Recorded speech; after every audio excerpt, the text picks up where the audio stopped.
இந்த 2 முக்கியமான disease BP and சுகரை பொறுத்தவரையில் சின்னதாக எதுவுமே வராது. அந்த காம்ப்ளிகேஷன் சின்னதாக வந்ததுன்னா ரொம்ப பெருசாக தான் வரும், ஆனால் இருந்த பிறகு வரும். ஃபார் எக்ஸாம்பிள் உங்களுக்கு சொல்லணுன்னா, சுகர் வந்து கண்ட்ரோலில் இல்லைன்னு வச்சுக்கோங்க, கண் பார்வை போயிடும். 2 முக்கியமான விஷயங்கள், 2 ஹார்மோன் கார்டிசால்னு சொல்லுவாங்க. ஒன்று வந்து பிபி இன்க்ரீஸ் பண்ணும், ஒன்று வந்து சுகரை இன்க்ரீஸ் பண்ணும். எப்போ ஸ்ட்ரெஸ்ஸை ஒரு படைக்கப்பட்ட எல்லா பொருளுக்கும் ஒரு எக்ஸ்பைரி டேட்னு ஒன்று இருக்குது. ஹியூமன் பீயிங் வந்து 120 வயசு வாழறதுக்காக டிசைன் பண்ண உடம்பு நம்ம. இந்த வயசில் தான் இதை செய்யணும், இந்த வயசில் இதை தான் செய்யணும், இந்த வயசில் இதை கட்டாயம் செஞ்சே ஆகணும் அப்படின்ற மாதிரி சில விதிகள்லாம் இருக்குது. அதை நம்ம அந்த நெறின்னு சொல்லலாம். கரெக்டாக விதிகள்லாம் அப்படின்னா அந்த நெறியை வந்து நம்ம கடைப்பிடிச்சிட்டு வந்தோம்னு வச்சுங்க, சர்வசாதாரணமாக 120.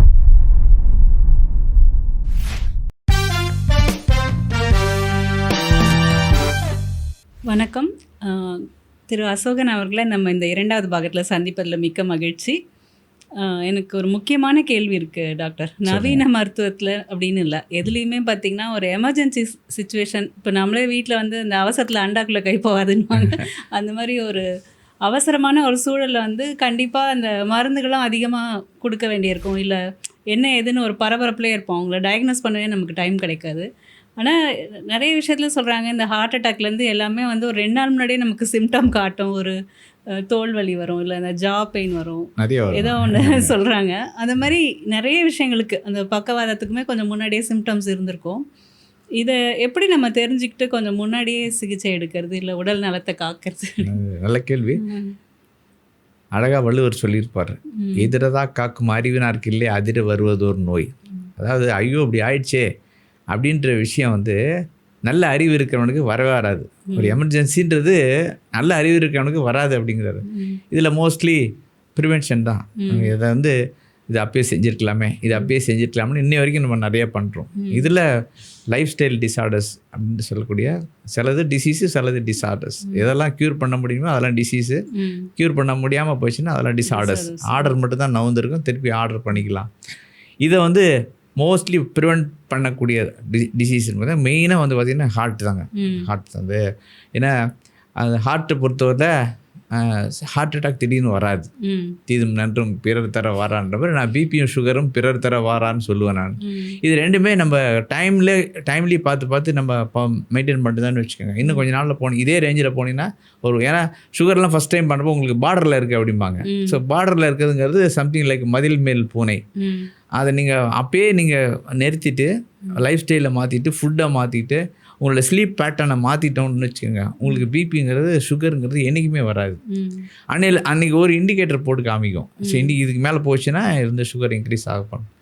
அப்போ தான் சரி இப்போ தாங்க பார்டரில் இருக்குன்றாரு டாக்டர் அப்படின்னு. பார்டரில் இருக்கிறனாருன்னு சொன்னது வந்து நம்மளை பொறுத்தவரையில் என்னென்னா அந்த அந்த அந்த அந்த ரிங்குள்ளார நீங்கள் குதிக்க போகிறீங்க அப்படிங்கிறது அர்த்தம். அன்னை தேதியில் நம்ம நினச்சா கூட சரி நம்ம கடைசி வரைக்கும் சுகர் வராமல் பார்த்துக்கலாம், பண்ணிடலாம். நம்ம இப்போ என்ன பண்ணுறாங்க, விட்டா எந்த ஸ்பெஷலிஸ்ட்டை பார்க்கலாம் அப்படின்னு தான் பாருங்க. எப்பேற்பட்ட ஸ்பெஷலிஸ்ட்டாலாம் அவங்க போக வேண்டியது மருந்தை எழுதி கொடுத்துட்டு இந்த மருந்தெல்லாம் முன்னாடி வந்து நீங்கள் ஃபுட்டை தாங்க மாற்றணும்னு சொல்லிட்டு அந்த ஃபுட்டு கொடுப்பாங்க பாருங்கள், அவ்வளோ கொடுமையாக இருக்கும். காலையில் ஒரு 2 இட்லி தான் சாப்பிடணும், மத்தியானம் அட்லீஸ்ட் அதை கடைப்பிடிச்சால கூட நல்லா இருக்கலாம். நம்ம அதுவும் பண்ண மாட்டோம் சொல்லிட்டு கடைசியாக வந்து இதெல்லாம் இது நானாக கொடுத்தது இல்லை தானாக வந்தது அப்படிங்கிற மாதிரி இல்லாமல் நம்மளே தேடிக்கிட்டது தாங்க இது. அதனால் வந்து நிச்சயமாக இது வந்து ஹைலி ப்ரிவென்டபிள். 100% வந்து இந்த ஹார்ட் அட்டாக் ஆகட்டும் சரி அல்லது வந்து பெருசாக இருந்தாலும் சரி. இந்த 2 முக்கியமான டிசீஸ் பிபி அண்ட் சுகரை பொறுத்தவரையில் சின்னதாக எதுவுமே வராது. அந்த காம்ப்ளிகேஷன் சின்னதாக வந்ததுன்னா ரொம்ப பெருசாக தான் வரும், ஆனால் இருந்த பிறகு வரும். ஃபார் எக்ஸாம்பிள் உங்களுக்கு சொல்லணுன்னா, சுகர் வந்து கண்ட்ரோலில் இல்லைன்னு வச்சுக்கோங்க, கண் பார்வை போயிடும். டயபெட்டிக் ரெட்டினோபதிப்பாங்க. இதில் பார்வை வந்துன்னா கம்ப்ளீட்டாக அந்த டேமேஜ் ஆயிரும். பார்வை வந்து முழுசாக அந்த விழி பார்வை இழக்கிற மாதிரி வரும். இதே இது வந்து வேறு காரணங்களால் அதே ரெட்டினோபதி வந்ததுன்னா அதை ப்ரிவெண்ட் பண்ணிடலாம். அது எவ்வளோ கொடுமையாக இருக்குது பாருங்கள் இப்போ. அதனால் வந்து இது வந்து முழுசாக ஆரம்பத்திலே கண்டுபிடிச்சி அதுக்கு தக்க நடவடிக்கை எடுத்துகிட்டு வந்தோம்னு வச்சுக்கோங்க, இந்த 2 பெரிய நோய்களால் உயிரிழப்பை நம்ம தடுக்கலாம் அப்படிங்கிறது. சுகர் என்னை பொறுத்த வரைக்கும் முக்கியமாக பெண்களுக்கு நான் பார்த்த வரைக்கும் ஸ்ட்ரெஸ்ஸுனால தான் நிறைய பேருக்கு வருது. ஸ்ட்ரெஸ் இன்டியூஸ்டு அப்படிங்கிறது ரொம்ப நல்லா இருக்கும். ஸ்ட்ரெஸ் உணவு முறையில் அவங்க குறைவாக தான் சாப்பிட்றாங்க நான் பார்த்த வரைக்கும். அந்த குறைவு கூடங்கிறது இல்லை, என்ன சாப்பிட்றாங்க, எப்போ சாப்பிட்றாங்க, எவ்வளோ சாப்பிட்றாங்க, எதோட சாப்பிட்றாங்க, சாப்பிட்டுட்டு என்ன செய்கிறாங்க அப்படிங்கிறதான் பொறுத்து. நான் சுகரை பற்றி அந்த ஸ்ட்ரெஸ்ஸை பற்றி முன்னாடியே சொல்லியிருக்கிறேன். ஸோ ஸ்ட்ரெஸ்ஸுங்கிறது மொத்தம் உடலில் ஏற்படக்கூடிய பாதிப்பு, மனசில் ஏற்படக்கூடிய பாதிப்பு, நடவடிக்கையில் ஏற்படக்கூடிய பாதிப்பு. ஏன்னா 2 முக்கியமான விஷயங்கள், 2 ஹார்மோன் கார்டிசால்னு சொல்லுவாங்க. ஒன்று வந்து பிபி இன்க்ரீஸ் பண்ணும், ஒன்று வந்து சுகரை இன்க்ரீஸ் பண்ணும். எப்போ ஸ்ட்ரெஸ்ஸை பொறுத்தவரையில். ஸோ ஸ்ட்ரெஸ்ஸுனாலே உடனே எல்லோரும் அதை பற்றி நெகட்டிவாகவே நினச்சிட்டு இருக்கணும்னு அவசியம் கிடையாது. இருக்குங்களா? ஸ்ட்ரெஸ்ஸோட இன்னொரு பக்கம் இருக்குது, எனக்கு இன்னொரு பேர் இருக்குதுன்னு சொன்ன மாதிரி. ஸ்ட்ரெஸ்ஸில் நல்ல ஸ்ட்ரெஸ்ஸுன்னு ஒன்று இருக்குது. நல்ல ஸ்ட்ரெஸ் இருக்க போய் தான் நீங்கள் இந்த ப்ரோக்ராமை பண்ணிகிட்ருக்கீங்க, நான் பேசிகிட்டு இருக்கேன் உங்கள்கிட்ட. நமக்கு நடக்கக்கூடிய உன்னை தூங்கும்போது வருவதல்ல கனவு, உன்னை தூங்காமல் வைப்பது தான் கனவுனார்ல, அது அவங்களுக்கு அப்போ நமக்குன்னு ஒரு ட்ரீமு, நமக்குன்னு ஒரு விஷன், நமக்குன்னு ஒரு ஆஸ்பிரேஷன், நமக்குன்னு சாதிக்க வேண்டியதுன்னு இருந்துச்சு அப்படின்னா அவங்களுக்கு தூக்கம் வராது. நல்ல கெட்ட ஸ்ட்ரெஸ்லேயும் தூக்கம் வராது, நல்ல ஸ்ட்ரெஸ்லேயும் தூக்கம் வராது. இந்த நல்ல ஸ்ட்ரெஸ்ஸால் தூக்கம் வராமல் இருந்துச்சுன்னா நம்ம பாடிக்குள்ள நல்ல விஷயங்கள் எல்லாம், ஹார்மோன் எல்லாம் ஆட்டோமேட்டிக்காக சுரக்க ஆரம்பிச்சிடும். ஒரு பர்சன் வித் ஒரு நல்ல ஒரு விஷனோட போயிட்டு இருக்கவனுக்கு தூக்கம் வராது, பசி இருக்காது, பசி நோக்கார் கண் துஞ்சார் கர்மமே கண்ணாயினார், அவங்களுக்கு வந்து எந்த பாதிப்பும் வராதுங்க. ஆனால் நீங்கள் சொல்கிற மாதிரி அந்த நெகட்டிவ், ஐயோ நமக்கு இதாயிருமோ அதாயிருமோ, பணத்தை திரத்திட்டு போவா, கல்யாணம் இல்லை பொண்ணு கல்யாணம் ஆகலையா, இப்போல்லாம் பையனுக்கு கல்யாணம், கரெக்டாக சொன்னீங்க, பையனு தான் கல்யாணம் ஆகலைன்னு கவலையாக இருக்குது. இப்போ பெண்கள்லாம் நல்லா பண்ணிடுறாங்க. ஸோ அந்த மாதிரி நம்மளுடைய திங்கிங்காக ஒரு ஒரிஸ் வந்து வேறு ஏதாச்சும் கூட அட்டாச் பண்ணிட்டோன்னு வச்சுக்கோங்க. அதை பற்றி ரிப்பீட்டடாக அது instead of finding out the solution, காரணத்தை நினச்சி நம்ம போகிறத விட அது போகலைன்னா இந்த மாதிரி ஆயிரும்னு நினச்சி ஒரு அது அந்த பயத்தில் போயிட்டு இருக்கிறனால தான் நமக்கு வந்து அதிகமான விளைவுகள் வருது. இதில் என்ன முதல்ல சொன்ன மாதிரி இண்டிகேஷன் முதல்ல தெரிஞ்சிடும் நமக்கு.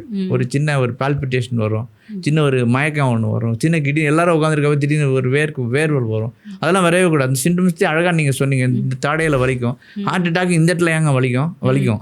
ஸோ இங்கே வலிக்கும், நெஞ்சில் தான் வலிக்கணும்னு அவசியம் கிடையாது. ஒரு கையில் ரேடியஸ் நீட்டாக ஓடுற மாதிரி இருக்கும், நடுமுதில் லேசாக அப்படி தடவுன மாதிரி இருக்காங்க, தோள்பட்டையில் வலிக்கிற மாதிரி இருப்பாங்க. இதெல்லாம் அன்யூஷுவல் சிம்டம்ஸு. வந்தால் இம்மீடியட்டாக போய் பண்ணிட்டோம்னு வச்சுக்கோங்க, அது அந்த ஒரு மிகப்பெரிய ஹார்ட் அட்டாக்கை நம்ம தடுத்துடலாம். இதுதான் இதை வந்து இக்னோர் பண்ணிடக்கூடாது. நம்ம டிராஃபிக் ரூல்ஸை நம்ம மிஸ் பண்ணுற மாதிரி. அப்புறம் நம்மளுடைய ஆயுளை வந்து நீட்டிக்க வழி இருக்கா? இப்போ நம்ம ஒரு 60 தான் ஆவரேஜ் அப்படின்னு சொல்கிறாங்க. ஆனால் நமக்கு 100 வயசு வரைக்கும் இல்லைங்க, 100 இல்லைங்க, நம்ம 100 வயசு வாழணும்னு ஆசைப்படாதீங்க, 120 வயசு வரைக்கும் ஆசைப்படுங்க. நம்ம வந்து ஒரு படைக்கப்பட்ட எல்லா பொருளுக்கும் ஒரு எக்ஸ்பைரி டேட்னு ஒன்று இருக்குது.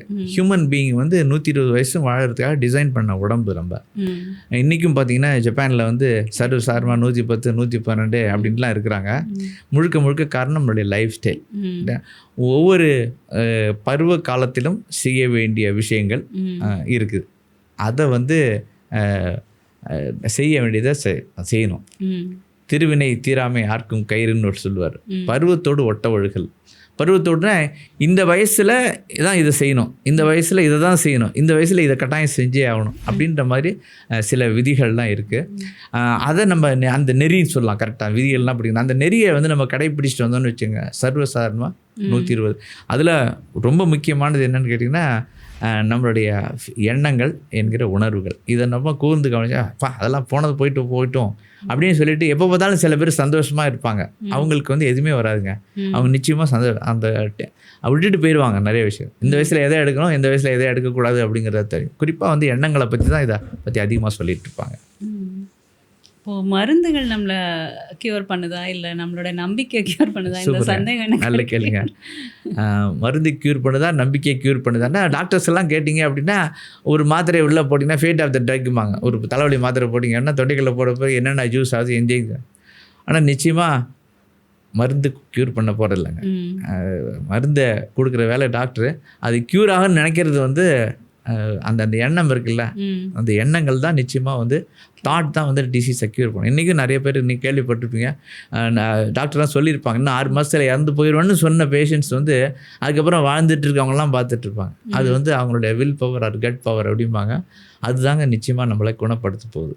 சரிங்களா? அதனால் வந்து மருந்துகள் குணப்படுத்தும், அல்லது இந்த டாக்டர் குணப்படுத்துவார், அல்லது நான் வழங்குகிற தெய்வம், அல்லது நான் படித்த சயின்ஸு எனக்கு வந்து இன்னர் கட் ஃபீல் சொல்லுது பார்த்தீங்களா, அந்த எண்ணம் தான் நிச்சயமாக குணப்படுத்துதே ஒழிஞ்சு ஒரு தேர்ந்த படித்த மருத்துவம் நான் சொல்கிறேன், அந்த நம்பிக்கை தாங்க உங்களை குணப்படுத்தும். அதனால் அதை ஸ்ட்ராங்காக வச்சுக்கோங்க. அது என்வாயன்மெண்ட் நம்ம இது சொல்கிறோம், உங்களோட ஸ்பிரிச்சுவல் ஹெல்த்ன்றாங்களே, எல்லா ரிலீஜன் சொல்கிறது, எல்லா மதங்கள் சொல்கிறது, நம்பிக்கையை வந்து ஆழமாக வையுங்கள். எவ்வளோ ஆழம் எவ்வளோன்னா அதுக்குள்ளே அன்ஃபேத்தமபிள், அந்த ஆழம் கண்டுபிடிக்க முடியாத அளவுக்கு நான் ஸ்ட்ராங்காக நம்புகிறேன் அப்படின்னா அது க்யூர் பண்ணிவிடும். அதனால் மருந்துகளை எடுக்கும்பொழுதும் இப்போ நீங்கள் சொன்னீங்களே 48 நாள் எடுங்க, இல்லை 1 வாரம் எடுங்க அப்படின்னு கொடுக்குறீங்க.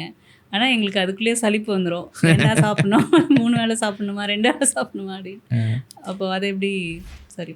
நிச்சயமாக ஒரு டியூரேஷனை கொடுத்தே ஆகணும். நீங்கள் அந்த அன்றன்றைய அப்பத்தை அன்றன்றைய தாரும்னு பைபிளில் ஒரு அழகான வசனம் வரும்.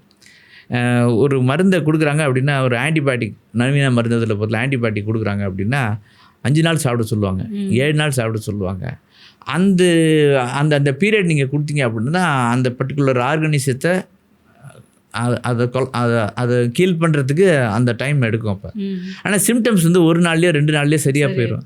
சிம்டம்ஸ் முடஞ்ச உடனே மருந்தை நிறுத்திட்டீங்க அப்படின்னா என்ன ஆகும், அந்த அடுத்தாப்புல அதே ஜெர்ம் வந்து அந்த கிருமி நோய்க்குள்ள உடம்புக்குள்ள வரும்போது அந்த மருந்தை கொடுத்தீங்க அப்படின்னா ரெசிஸ்டன்ஸ் என்று சொல்லக்கூடிய எதிர்ப்பு சக்தி அதிகமாக ஆகிடும். அதனால் அந்த மருந்து அதுக்கு வேலை செய்யாது.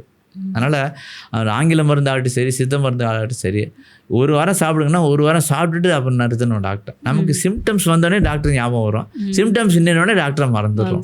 இது வந்து மிகப்பெரிய தவறுங்க. அதனால தான் இவ்வளவு மருந்துகள் ஆன்டிபயோட்டிக் கண்டுபிடிச்சி தள்ளிக்கிட்டே இருக்காங்க. ஒரு 5 வருடங்களுக்கு முன்னாடி இருந்த மருந்து இப்போ கிடையாது, மார்க்கெட்டில் இல்லை. ஏன்னா அதுக்கு ரெசிஸ்டன்ஸ் நம்ம பாடியில் டெவலப் ஆகும். அதை போடாமல் ஒரு 30 வருஷத்துக்கு முன்னாடிலாம் அந்த மருந்தெல்லாம் இப்போ சிலபஸ்லேயே கிடையாது. இப்போது ஒரு மருந்துனா கடைசி வரைக்கும் வேலை செய்யணும்ல, அது வந்து செய்யாமல் இருக்கிறதுக்கு காரணம் வந்து இந்த மாதிரி நீங்கள் சொன்ன மாதிரி 45 நாள் சாப்பிட்டு முடிச்சுட்டு அதுக்கப்புறம் போகணும். நீங்கள் சொன்னபடி நான் சாப்பிட்டுட்டேன். அதே மாதிரி மருந்து மட்டும் இல்லை, அதற்கு இணையான முக்கியத்துவம் கொடுக்க வேண்டியது மருந்தோட அனுபானம் என்று சொல்லக்கூட எதோட சேர்த்து சாப்பிட்றீங்கன்றது. அதோட ரொம்ப முக்கியமாக செய்யக்கூடாது பத்தியங்களை கடைப்பிடிக்க வேண்டியது அவசியம். நிச்சயமாக இதெல்லாம் செஞ்சு அந்த காம்பினேஷனோட போகும்போது 45 நாள்லாம் அந்த டியூரேஷனை கொடுங்க. ஒரு பழம் வருதுன்னா டக்குன்னு வந்துடாதல்ல, அந்த காலத்தை கொடுக்க வேண்டியது நிச்சயமான கடமை செஞ்சு ஆகணும். இப்போது எங்களுடைய ஆர்கானிக் ஷாப்பில் பார்த்திங்கன்னா நிறைய பேர் அப்பப்போ இந்த பொடி வைங்க, அது வைங்க, கடுக்காய் கொடுங்க, அது இதுன்னு கேட்பாங்க. எனக்கு ஒரு சின்ன பயம் இருக்கும், நம்ம பொடியெல்லாம் விற்றோன்னா அவங்க சரியான அளவில் எடுப்பாங்களா என்ன அப்படின்ட்டு. ஆனால் உங்களுடைய நிறுவனம் வந்து பார்க்கும்போது எனக்கு சில விஷயங்கள் வித்தியாசமாக இருந்தது. அதாவது ஒரு ஸ்டாண்டர்டைசேஷன் தெரிஞ்சுது. சரி, இந்த மாதிரி மருந்துகள்லாம் ப்ரிஸ்கிரிப்ஷன் இல்லாமல் கொடுக்கலாமா? Very good. ரூமி ஹெர்பல்ஸ் அப்படிங்கிற நிறுவனம் வந்து 1996 டாக்டர் மகேஸ்வரன், டாக்டர் திரியான சம்பந்தம் 2 பேர் சேர்ந்து ஆரம்பித்தாங்க. நோக்கம் என்னன்னு கேட்டால், இப்போ மக்கள் வந்து வேகமாக, இன்றைக்கே உங்களுக்கு தெரியும், சுட்டு சப்பாத்தி வருது, இப்போது இடியாப்பம் செஞ்சு வருது, முட்டா பிரித்து வாயில் கொடுத்தீங்கன்னா கூட அது கூட சர்வீஸ் சார்ஜஸ் தரன்ற அளவுக்கு வந்துட்டு இந்த மூலிகைகளுடைய மகத்துவம் வந்து நம்ம மனிதர்களுக்கு தெரியுது. பட்டு ஹேண்டியாக அதை கொடுக்குற மாதிரி அட் சேம் டைம் டேஸ்டியாகவும் இருக்கணும், ஹேண்டியாக இருக்கணும், பேலட்டபுளாக இருக்கணும், ஈஸி டு ப்ரிப்பேராக இருக்கணும். நூடுல்ஸ் கதை வந்தது அப்படி தானே, அந்த மாதிரி இருக்கணுன்ற கான்செப்டில் தான் கண்டுபிடிச்சாங்க. ஸோ ஆரம்ப காலத்தில் ஒரு 7 ப்ராடக்ட் வச்சு ஆரம்பித்தாங்க. இப்போ இன்றைக்கி 150 மூலிகைகளை வச்சு ஒரு 90 ப்ராடக்ட் 75 ப்ராடக்ட் பண்ணிகிட்ருக்கோம், 90 பேக்கில். இதுக்கு ரீசன் என்னென்னா ரெடி டு யூஸாக இருக்கும். எப்படி வந்து நீங்கள் காலையில் ஒரு உளுந்து சாப்பிட்றதையோ அல்லது அஞ்சரை பெட்டியில் இருக்கக்கூடிய சாப்பிட்றதுக்கோ அதை எடுத்து நீங்கள் ஒரு மிளகையோ சீரகத்தையோ எடுத்து சாப்பிட்றதுக்கு எந்த ப்ரிஸ்கிரிப்ஷனும் தேவையில்லையோ, அதே போல் தான் இந்த Rumi herbals and nature sign தயாரிப்பிருக்கிற பொருள்களை நீங்கள் வித்தவுட் ப்ரிஸ்கிரிப்ஷன் தாராளமாக எடுத்துக்கொள்ளலாம். ஏன்னால் உணவே மருந்து, மருந்தே உணவு என்கிற கான்செப்டில் தான் இது தயாரிச்சிருக்காங்க. அதனால் நீங்கள் உள்ளுக்கும் கொடுக்குறீங்க, வெளியில். ஆமாம், இன்டர்னல் மெடிசின் தயார் பண்ணுறது முழுக்க மோஸ்ட்லி ரூமி ஹெர்பல்ஸுடைய தயாரிகள் இருக்கும். ஒரு வில்வ பழத்தை வச்சு வில்வா அப்படின்ற பேரில், நன்னாரியை யூஸ் பண்ணி புஷ்பா அப்படின்ற பேரில், ஒரு வல்லாரை வேணும் அப்படின்னா விவேகா அப்படின்ற பேரில் எல்லாமே பானம் ஜூஸ் வடிவில் கொடுத்துருக்கோம். எல்லாத்தோட ரொம்ப முக்கியமாக ஔவையார் அதிகமானுக்கு கொடுத்தது நெல்லிக்காய் அப்படின்னு தெரியும். ஐயா அதிகமானுக்கு நெல்லிக்காய் கொடுக்குறாங்க, முக்கனி இருந்துச்சு இல்லை கொடுத்துருக்கலாம்ல. ஸோ நெல்லிக்காய்க்கு ஒண்டி தான் ஆயுளை நீட்டிக்கும் தன்மை மிக மிக அதிகம். காயக்கல்ப மூலிகைகள் சொல்லுவாங்க. அதில் மொத்தம் ஒரு 108 ஹெர்ப்ஸ் இருக்குது. அதில் ரொம்ப முதன்மையானதுன்னு பார்த்தீங்கன்னா பெரிய நெல்லிக்காய். இது வந்து நாங்கள் ஆம்லா அப்படின்ற பேர். ஆம்லானா ஆங்கில பேர் வந்து ஆம்லா, சமஸ்கிருத பேர். அதை அப்படியே வச்சுருக்கோம் ஆம்லான்ற பேரில். இது வந்து ஜூஸாகவும் கிடைக்குது. அதே நெல்லிக்காயில் போட்டு கேப்சூலாகவும் கொடுத்துருக்கோம், நெல்சின்ற பேரில். அதனால் நெல்லிக்காய் எந்தெந்த ரூபத்தில் நம்ம அன்றாடம் சாப்பிட முடியுமோ சாப்பிடலாம். ப்ராக்டிக்கலி அது சாத்தியம் இல்லை அப்படிங்கிறதுனால தான் அந்த கேப்பை வந்து நாங்கள் ஃபில் பண்ணி இது ப்ராடக்டாக கொடுத்துட்ருக்கோம். இப்போ அது மாதிரி பிபிக்கு அந்த மாதிரி தனித்தனியாக எல்லாமே என்ன அதே மூலிகை தான் கொடுத்துருக்கோம். பிபிங்கிறது பிபியோடைய விளைவுகள். பிபி என்ன ஆகும், பிபி வந்துச்சுன்னா என்ன ஆகும், ஸோ ஹார்ட் அதிகமாக துடிக்கும், ஹார்ட் அதிகமாக வச்சுன்னா தூக்கம் வராது. ஸோ அதெல்லாம் செய்கிற அது எப்படி வந்து ஸ்டாட்டின்ற மருந்து கொடுப்பாங்க ஆங்கிலம். அதுக்கு நிகராக வேலை செய்யக்கூடிய பொருள் தாமரை. நம்மளுடைய தாமரை பூக்கு அந்த குணம் இருக்குது. செம்பருத்தி எல்லாத்தையும் போட்டு ஒரு ஹெர்பில் வந்து ரூமி ஹெர்பல்ஸ் ஆரோக் அப்படின்ற பேரில் ஒரு தேநீர் மாதிரி நம்ம டீ தூள் மாதிரியே இருக்கும், அதை போட்டு கொதிக்க வச்சு அதை அப்படியே நீங்கள் சாப்பிட்லாம். நீங்கள் அதுவும் எனக்கு கஷ்டமாக இருக்குது அப்படின்னா அதையும் இன்ஸ்டண்ட்டாக கொடுத்துருக்குறோம். ஸோ ஜஸ்ட் ஒரு டிப் டீ மாதிரி இருக்கும், ஆரோக் ப்ளஸ் அப்படின்ற பேரில். அவர் வெந்நீரில் ஜஸ்ட் ஒரு சேஷே நீங்கள் போட்டு அப்படியே சாப்பிட்டீங்க அப்படின்னா ஒரு ஹார்ட் எக்ஸஸாக வேலை செஞ்சு உங்களுக்கு ஸ்ட்ரெஸ்ஃபுல்லான சுச்சுவேஷனில் வந்து நான் சொன்னேன் பாடியில் ஏற்படுத்தக்கூடிய பாதிப்புகள் அதனுடைய ஆக்ட்ஸை வந்து அந்த சைடு எஃபெக்ட்ஸை வந்து நியூட்ரலைஸ் பண்ணக்கூடிய அளவுக்கு இந்த ரூமி ஹெர்பல்ஸோடைய ஆரோக் அப்படிங்கிற பானம் இருக்குது. ஏன்னா வேர்ல்டு வைடு ரிசர்ச் பண்ணியிருக்காங்க. நீங்கள் ஆசர்ச் போய் ரூமி இதில் கூகுளில் பண்ணிங்கன்னா ரூமி ஆரோக் அப்படின்னு போட்டிங்கனாலே தெரியும் எந்த அளவுக்கு ரிசர்ச் பண்ணி வச்சுருக்காங்க. ஒரு ட்ரெடிஷ்னல் ப்ராடக்டை ட்ரெடிஷ்னல் பட் இட் இஸ் சயின்டிஃபிக்காக வேலிடேட் பண்ண ப்ராடக்ட், ரொம்ப முக்கியமான ப்ராடக்ட்டு. ஸோ ஹார்ட்டை நீங்கள் ப்ரிவெண்ட் பண்ணணும், ஹார்ட் அட்டாக் ப்ரிவெண்ட் பண்ணணும்னா நீங்கள் தாராளமாக இதை கொடுக்கலாங்க.